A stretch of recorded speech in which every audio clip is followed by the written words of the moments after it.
Oi pessoal, tudo bem? Chegou o dia da nossa conversa. Para quem não me conhece, eu me chamo Thalita, sou psicóloga e uma vez por semana o meu objetivo é conversar um pouquinho com vocês sobre algum assunto que eu acredite que vai ajudar relacionado às nossas emoções. Essa semana eu publiquei uma foto, eu tenho feito isso, eu tenho publicado foto com um texto e conversado uma vez por semana sobre esse assunto e o título da foto era "Estou com medo ansioso, perdi a minha fé?". No momento atual que a gente está passando, eu acho que todo mundo, se não quase todo mundo, já vivenciou, se pegou em algum momento sentindo medo. Comigo aconteceu, semana passada, eu tava achando que eu tava indo super bem na quarentena, tava me dando nota 10. Olha, eu falei, psicóloga não do tipo, faço o que eu digo, mas não faço o que eu faço. Eu tava assim, ó, achando que eu tava super bem. Semana passada, porém, uma coisa mudou. Eu tava numa reunião no computador e de repente passou, te juro, passou essa frase pela minha cabeça: isso não vai passar. E quando eu vi, aquilo tava dando volta na minha cabeça. Isso não vai passar, isso não vai passar. Eu percebi que meu coração tava acelerado, eu percebi que eu tava com medo, eu estava ansiosa sobre a situação, sobre tudo que a gente tá vivendo. A gente tem mania de achar que existem sentimentos bons e sentimentos ruins. Então, por exemplo, a alegria é um sentimento bom, a tristeza, péssimo. Ruim, não sinta tristeza. A coragem, legal você ter coragem, mas o medo é ruim. E isso não é verdade. Se você começar a entender o porquê existe, porque todas as emoções, Deus criou todas as emoções com um objetivo. A função do medo, por exemplo, é te deixar alerta para alguma situação de perigo. Ou seja, você consegue, através do medo, ter algumas respostas que no seu estado normal de emoção você não teria. Qual é o problema, então, do medo? Quando o medo passa a ser algo ruim? Quando eu sinto medo, eu não consigo racionalizar sobre ele, então eu tenho esse estímulo que é perigoso, eu sinto medo, mas eu não consigo achar uma saída ou a melhor saída para aquela situação. A diferença do medo e da ansiedade é basicamente que o medo, ele é de um objeto real, que está aqui, que está, né, na minha frente, e eu tenho medo por conta dessa situação. A ansiedade, de maneira geral, ela é muito parecida com o medo, só que ela não tem a ver com um objeto. Então, é como se eu antecipasse esse medo de uma situação que não é real naquele momento, e eu sinto todo o medo como se aquilo já estivesse acontecendo no momento que eu estou ansioso.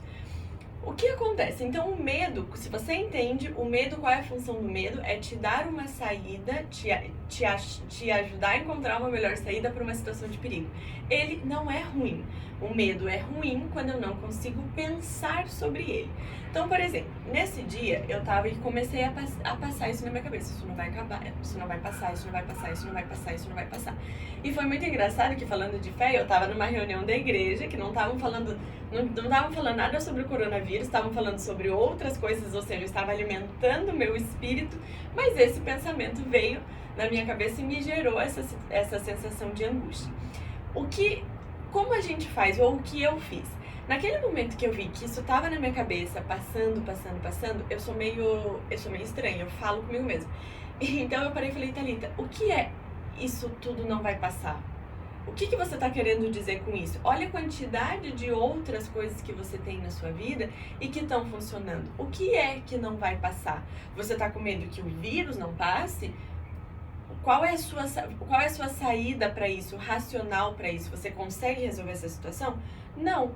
O mundo está trabalhando para resolver essa situação. No tempo certo, no tempo que as coisas, que eles conseguirem, isso vai melhorar. Qual é a raiz do teu medo?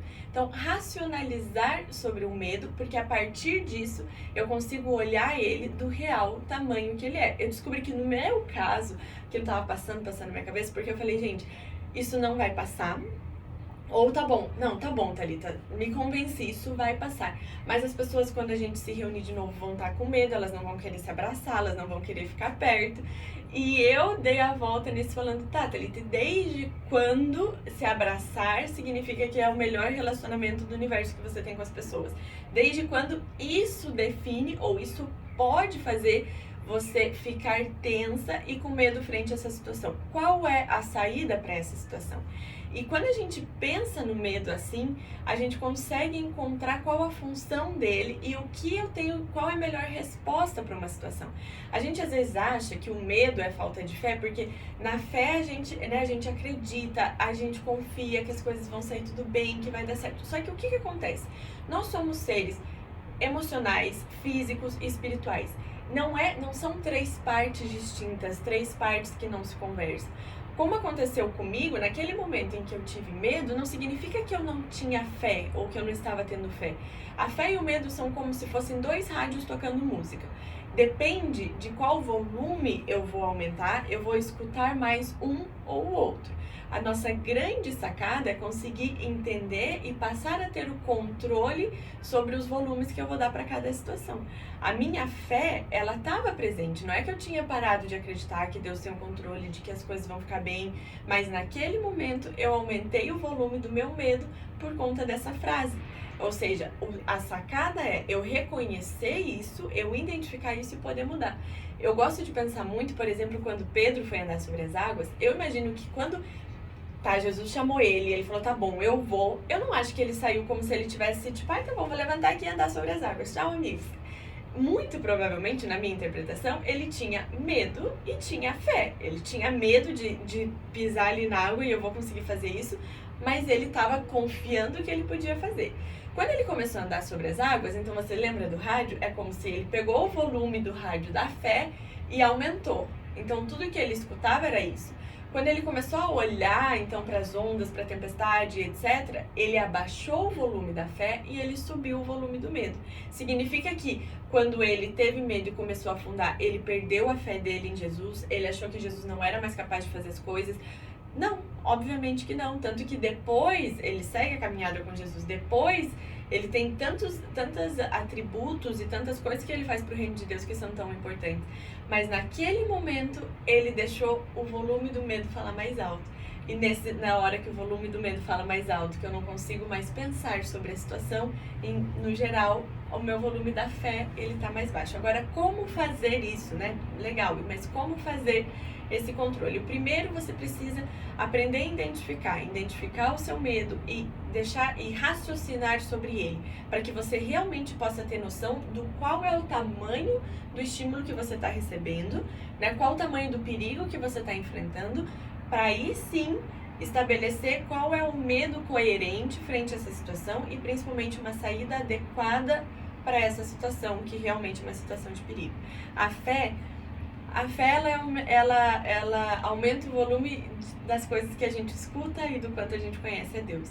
Então, a sua fé vai aumentar de volume conforme você se aproximar de Deus, conforme você escutar a voz dele, escutar coisas que te apontem para a fé e principalmente quando você conseguir entender que todos os sentimentos que Deus colocou no teu coração, eles têm uma função, eles têm um propósito e que não é porque a tua fé diminuiu em um determinado momento que isso define quem você é. Não é porque o medo tomou conta de você em uma determinada situação define que você não confia em Deus. Isso são partes são faces de uma mesma moeda. E a gente tem que aprender a ir equilibrando isso com muito conhecimento, autoconhecimento e também com a ajuda do Espírito Santo. Eu espero que tenha ajudado, que tenha esclarecido algumas coisas para vocês. Se vocês tiverem dúvida, deixem nos comentários ou me mandem mensagem. Enfim, eu tô aqui disponível e disposta para conversar sobre o que vocês precisarem. E eu espero ver vocês então semana que vem no nosso próximo vídeo, na nossa próxima conversa. Tchau!